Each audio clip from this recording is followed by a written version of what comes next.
ప్రియమైన సహోదర సహోదరీమణులారా, ఈరోజు ఎంతో ప్రత్యేకమైన రోజు. పామ్ సండే, మట్టల ఆదివారం.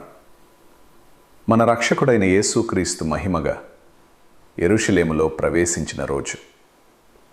బైబిల్ ప్రకారం ప్రభువైన అయిన యేసు గాడిదపై కూర్చుని యెరూషలేములోకి వచ్చాడు.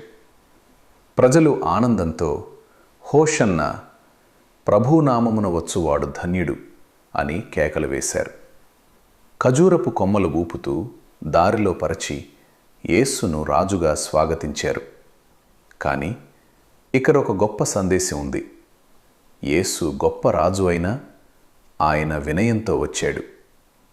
మన జీవితాల్లో కూడా యేసును రాజుగా ఆహ్వానిస్తున్నామా, లేదా కేవలం మాటల్లో మాత్రమే పిలుస్తున్నామా?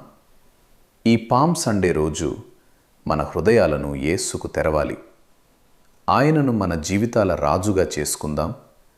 మన పాపాల నుంచి విముక్తి పొందుదాం. ఈ సందేశం మీకు ఆశీర్వాదంగా ఉంటే లైక్ చేయండి, షేర్ చేయండి. తెలుగు పాస్టర్స్ టీవీ ఛానల్ని సబ్స్క్రైబ్ చేయండి. దేవుడు మిమ్మల్ని ఆశీర్వదించును.